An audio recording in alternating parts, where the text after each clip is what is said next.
జకర్యా గ్రంథము 7వ అధ్యాయము. రాజైన దర్యావేషు ఏలుబడియందు 4వ సంవత్సరము కిస్లేవు అను 9వ నెల 4వ దినమున బేతెలు వారు షెరెజెరును రెగెమ్మెలెకును తమ వారిని పంపి, ఇన్ని సంవత్సరములు మేము దుఃఖించినట్టు 5వ నెలలో ఉపవాసముండి దుఃఖింతుమా అని యెహోవాను శాంతిపరచుటకై మందిరమునొద్దనున్న యాజకులను ప్రవక్తలను మనవి చేయగా, సైన్యములకు అధిపతియగు యెహోవా వాక్కు నాకు ప్రత్యక్షమై సెలవిచ్చినదేమనగా, దేశపు జనులందరికిని యాజకులకును నీవీ మాట తెలియజేయవలెను. ఈ జరిగిన 70 సంవత్సరములు ఏటేటా 5వ నెలను 7వ నెలను మీరు ఉపవాసముండి దుఃఖము సలుపుచూ వచ్చినప్పుడు నాయందు భక్తి కలిగియే ఉపవాసముంటిరా? మరియు మీరు ఆహారము పుచ్చుకొనినప్పుడు స్వప్రయోజనమునకే గదా పుచ్చుకొంటిరి? మీరు పానము చేసినప్పుడు స్వప్రయోజనమునకే గదా పానము చేసితిరి? యెరూషలేములోను దాని చుట్టూను పట్టణములలోను దక్షిణ దేశములోను మైదానములోను జనులు విస్తరించి క్షేమముగా ఉన్న కాలమున పూర్వీకులగు ప్రవక్తల ద్వారా యెహోవా ప్రకటన చేసిన ఆజ్ఞలను మీరు మనసునకు తెచ్చుకొనకుండవచ్చునా? మరియు యెహోవా వాక్కు జకర్యాకు ప్రత్యక్షమై సెలవిచ్చినదేమనగా, సైన్యములకధిపతియగు యెహోవా ఈలాగు ఆజ్ఞ ఇచ్చియున్నాడు. సత్యముననుసరించి తీర్పు తీర్చుడి. ఒకరియందొకరు కరుణావాత్సల్యములు కనపరుచుకొనుడి. విధవరాండ్రును తండ్రిలేని వారిని పరదేశులను దరిద్రులను బాధపెట్టుకుడి. మీ హృదయమందు సహోదరులలో ఎవరికిని కీడు చేయదలుచుకుడి. అయితే వారు ఆలకింపనొల్లక మూర్ఖులై వినకుండా చెవులు మూసికొనిరి. ధర్మశాస్త్రమును పూర్వీకులైన ప్రవక్తల ద్వారా సైన్యములకు అధిపతియగు యెహోవా తన ఆత్మ ప్రేరేపణ చేత తెలియజేసిన మాటలను తాము వినకుండునట్లు హృదయములను కురువిందము వలె కఠినపరుచుకొనిరి. గనుక సైన్యములకు అధిపతియగు యెహోవా యొద్ద నుండి మహోగ్రత వారి మీదికి వచ్చెను. కావున సైన్యములకు అధిపతియగు యెహోవా సెలవిచ్చినదేమనగా, నేను పిలిచినప్పుడు వారు ఆలకింపకపోయిరి. గనుక వారు పిలిచినప్పుడు నేను ఆలకింపను. మరియు వారెరుగని అన్యజనులలో నేను వారిని చెదరగొట్టుదును. వారు తమ దేశమును విడిచిన మీదట అందులో ఎవరినూ సంచరింపకుండా అది పాడగును. ఈలాగున వారు మనోహరమైన తమ దేశమునకు నాశనము కలుగజేసియున్నారు. జకర్యా గ్రంథము 8వ అధ్యాయము. మరియు సైన్యములకు అధిపతియగు యెహోవా వాక్కు ప్రత్యక్షమై ఈలాగు సెలవిచ్చెను. సైన్యములకు అధిపతియగు యెహోవా ఆజ్ఞ ఇచ్చునదేమనగా, మిగుల ఆసక్తితో నేను సీయోను విషయమందు రోషము వహించియున్నాను. బహు రౌద్రము గలవాడనై దాని విషయమందు నేను రోషము వహించియున్నాను. యెహోవా సెలవిచ్చినదేమనగా, నేను సీయోను నొద్దకు మరలా వచ్చి యెరూషలేములో నివాసం చేతును. సత్యమును అనుసరించు పురమనియు సైన్యములకు అధిపతియగు యెహోవా పర్వతము పరిశుద్ధ పర్వతమనియు పేర్లు పెట్టబడును.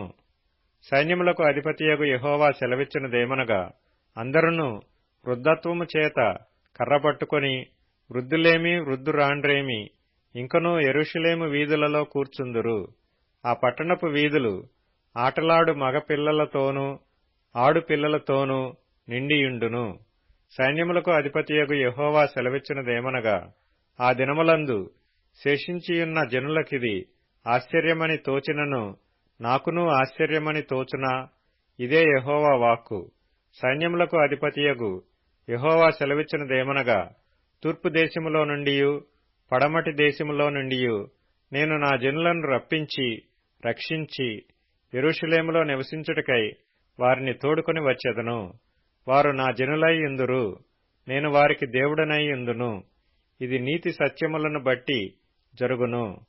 సైన్యములకు అధిపతియగు యెహోవా సెలవిచ్చినదేమనగా, సైన్యములకు అధిపతియగు యెహోవా మందిరమును కట్టుటకై దాని పునాది వేసిన దినమున ప్రవక్తల నోట పలుకుబడిన మాటలు ఈ కాలమున వినువారలారా ధైర్యము తెచ్చుకొనిడి. ఆ దినములకు ముందు మనుష్యులకు కూలి దొరకకయుండెను. పశువుల పనికి బాడిగ దొరకకపోయెను. తన పనిమీద పోవు వానికి శత్రుభయము చేత నెమ్మది లేకపోయెను. ఏలయనగా ఒకరి మీదికొకరిని నేను రేపుచుంటిని. అయితే పూర్వదినములలో నేను ఈ జనులలో శేషించిన వారికి విరోధినైనట్టు ఇప్పుడు విరోధిగా ఉండను. సమాధాన సూచకమైన ద్రాక్ష చెట్లు ఫలమిచ్చును, భూమి పండును, ఆకాశము నుండి మంచు కురియును. ఈ జనులలో శేషించిన వారికి వీటినన్నిటినీ నేను స్వాస్థ్యముగా ఇత్తును. ఇదే సైన్యములకు అధిపతియగు యెహోవా వాక్కు. యూదావారలారా, ఇశ్రాయేలు వారలారా, మీరు అన్యజనులలో నేలాగు శాపాస్పదమై ఇంటిరో అలాగే మీరు ఆశీర్వాదాస్పదమగునట్లు నేను మిమ్మును రక్షింతును. భయపడక ధైర్యము తెచ్చుకొనుడి. సైన్యములకు అధిపతియగు యెహోవా సెలవిచ్చినదేమనగా, మీ పితరులు నాకు కోపము పుట్టింపగా దయతలచక నేను మీకు కీడు చేయనుద్దేశించినట్లు ఈ కాలమున యెరూషలేమునకును యూదావారికిని మేలు చేయనుద్దేశించుచున్నాను. గనుక భయపడకుడి. మీరు చేయవలసిన కార్యములేవనగా, ప్రతివాడు తన పొరుగువానితో సత్యమే మాటలాడవలెను. సత్యమును బట్టి, సమాధానకరమైన న్యాయమును బట్టి మీ గుమ్మములలో తీర్పు తీర్చవలెను. తన పొరుగువాని మీద ఎవడనూ దుర్యోచన యోచింపకూడదు. అబద్ధ ప్రమాణము చేయనిష్టపడకూడదు. ఇట్టివన్నీయు నాకు అసహ్యములు. ఇదే యెహోవా వాక్కు.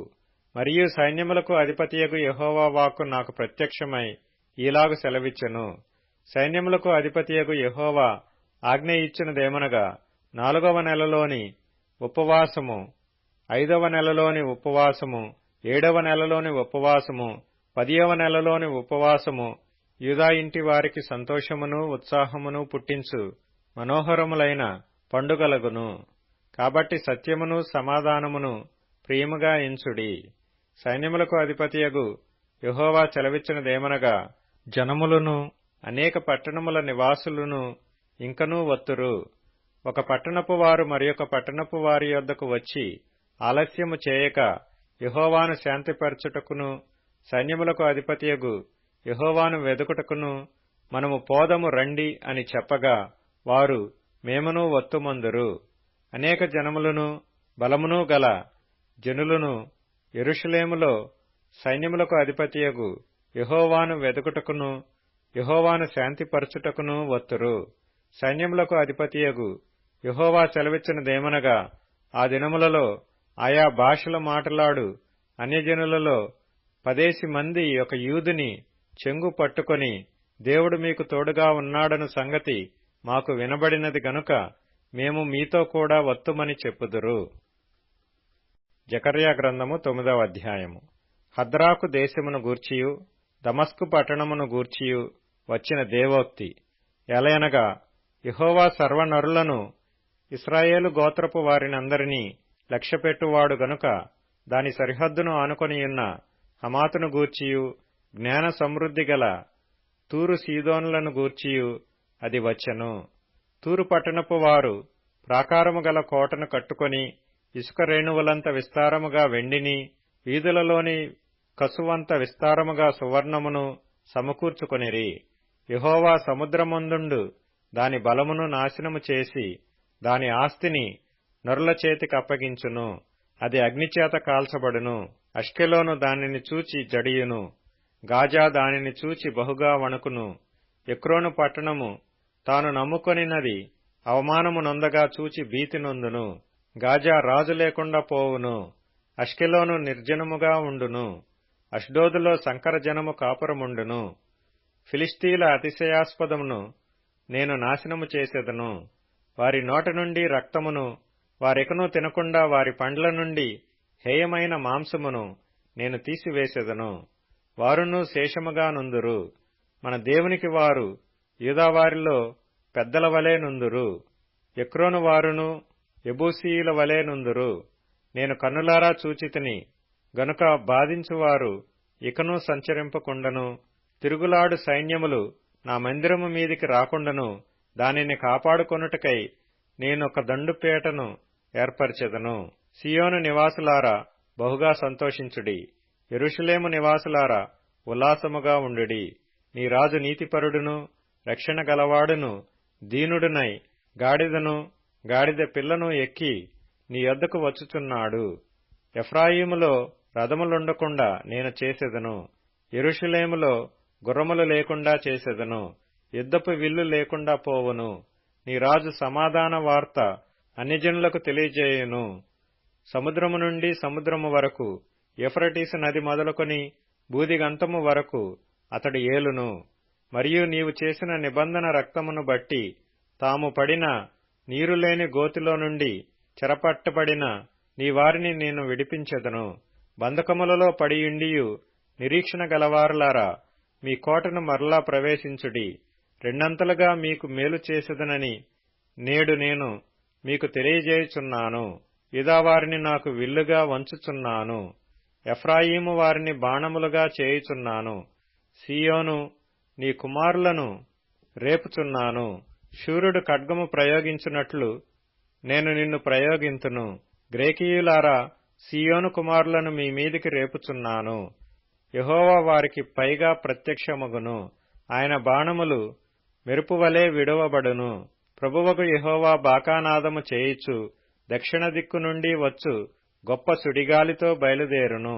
సైన్యములకు అధిపతియగు యెహోవా వారిని కాపాడును గనుక వారు భక్షించుచు వడిసెల రాళ్లను అణగద్రొక్కుచు త్రాగుచు ద్రాక్షారసము త్రాగువారివలే బొబ్బలిడుచు బలిపశు రక్త పాత్రలను బలిపీఠపు మూలలను నిండునట్లు రక్తముతో నిండియుందురు. నా జనులు యెహోవా దేశములోని కిరీటమందలి రత్నముల వలె నున్నారు గనుక కాపరి తన మందను రక్షించున్నట్లు వారి దేవుడైన యెహోవా ఆ దినమున వారిని రక్షించును. వారు ఎంతో క్షేమముగా ఉన్నారు, ఎంతో సొగసుగా ఉన్నారు. ధాన్యము చేత యవ్వనులను, క్రొత్త ద్రాక్షారసము చేత యవ్వన స్త్రీలను వృద్ధి నొందుదురు. జకర్యా గ్రంథము 10వ అధ్యాయం. కడవరి వానకాలమున వర్షము దయచేయమని యెహోవాను వేడుకొనుడి.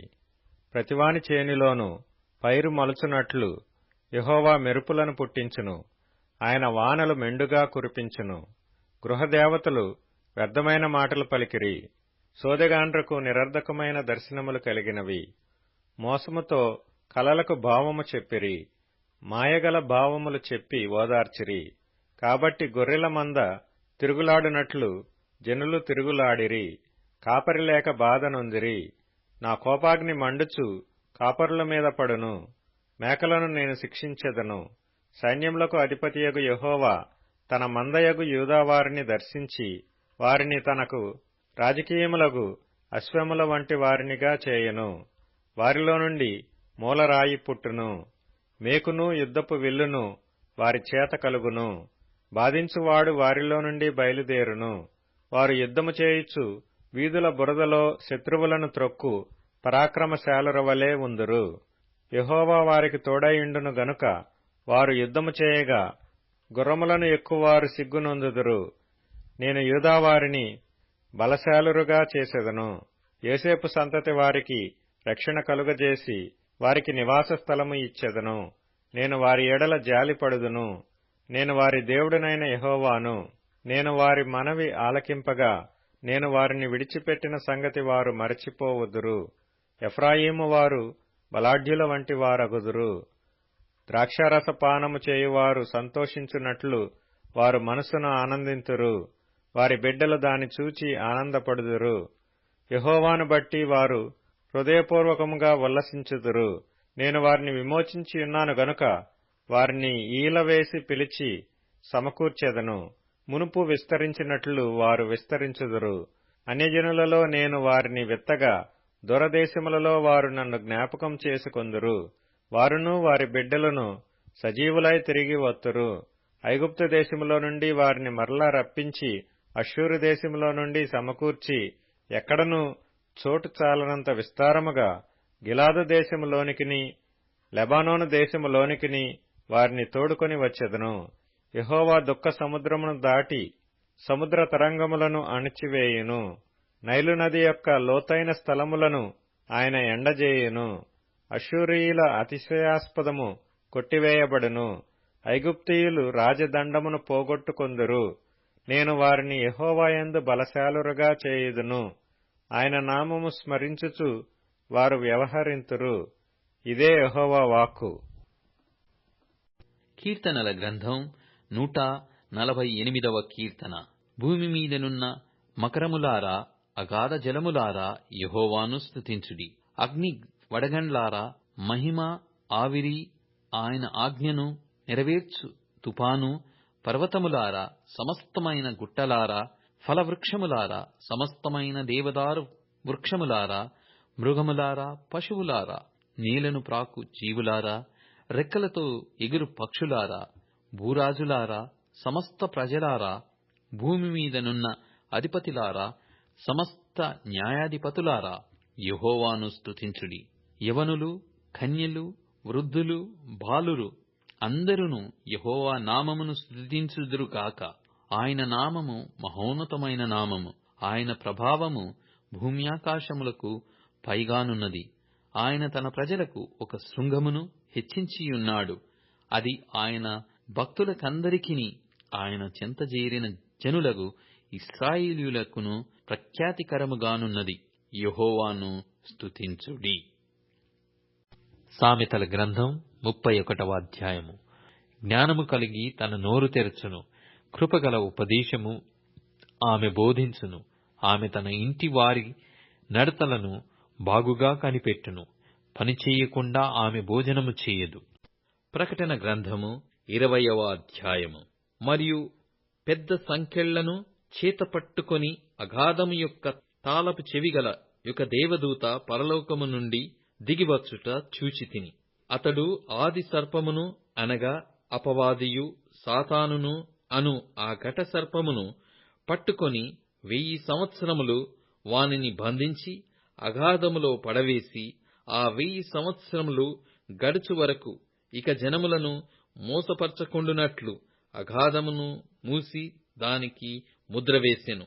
అటుపిమ్మట వాడు కొంచెము కాలము విడిచిపెట్టబడవలెను. అంతట సింహాసనములను చూచితిని. వాటి మీద ఆసీనులయుండు వారికి విమర్శ చేయుటకు అధికారము ఇయ్యబడెను. మరియు క్రూర మృగమునకైనను దాని ప్రతిమకైనను నమస్కారము చేయక, తమ నొసళ్ళయందు గాని చేతులయందు గాని దాని ముద్ర వేయించుకొనని వారిని, యేసు విషయమై తామిచ్చిన సాక్ష్యము నిమిత్తమును దేవుని వాక్యము నిమిత్తమును శిరచ్ఛేదనము చేయబడిన వారి ఆత్మలను చూచితిని. వారు బ్రతికిన వారై 1000 సంవత్సరములు క్రీస్తుతో కూడా రాజ్యము చేసిరి. ఆ 1000 సంవత్సరములు గడచు వరకు కడమ మృతులు బ్రతకలేదు. ఇదియే మొదటి పునరుత్థానము. ఈ మొదటి పునరుత్థానములో పాలుగలవారు ధన్యులును పరిశుద్ధులునై యుందురు. ఇట్టి వారి మీద రెండవ మరణమునకు అధికారము లేదు. వీరు దేవునికిని క్రీస్తుకును యాజకులై క్రీస్తుతో కూడా 1000 సంవత్సరములు రాజ్యము చేయుదురు. 1000 సంవత్సరములు గడిచిన తరువాత సాతాను తానున్న చెరలో నుండి విడిపింపబడెను. భూమి నలుదిశలయందుండు జనములను లెక్కకు సముద్రపు ఇసుకవలె ఉన్న గోగు మగోగు అనువారిని మోసపరిచి వారిని యుద్ధమునకు పోగు చేయుటకై వాడు బయలుదేరును. వారు భూమి మీదందంతటా వ్యాపించి పరిశుద్ధుల శిబిరమును ప్రియమైన పట్టణమును ముట్టడి వేయగా, పరలోకములో నుండి అగ్ని దిగివచ్చి వారిని దహించెను. వారిని మోసపరిచిన అపవాది అగ్ని గంధకములు గల గుండములో పడవేయబడెను. అచ్చట ఆ క్రూర మృగమును అబద్ధ ప్రవక్తయు ఉన్నారు. వారు యుగయుగములు రాత్రింబగళ్ళు బాధింపబడుదురు. మరియు ధవలమైన మహా సింహాసనమును దానియందు ఆసీనుడయ్యున్న యొకనిని చూచితిని. భూమ్యాకాశములు ఆయన సముఖము నుండి పారిపోయెను. వాటికి నిలువ చోటు కనబడకపోయెను. మరియు గొప్పవారేమి కొద్దివారేమి మృతులైన వారందరూ ఆ సింహాసనము ఎదుట నిలవబడియుండుట చూచితిని. అప్పుడు గ్రంథములు విప్పబడెను.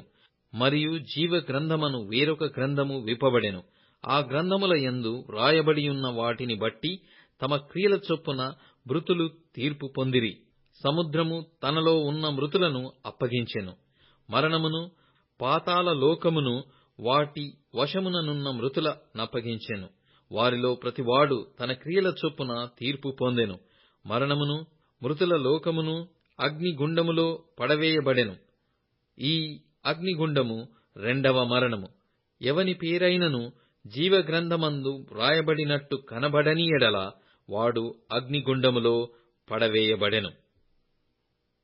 ప్రకటన గ్రంథము 21వ అధ్యాయము. అంతట నేను క్రొత్త ఆకాశమును క్రొత్త భూమిని చూచితిని.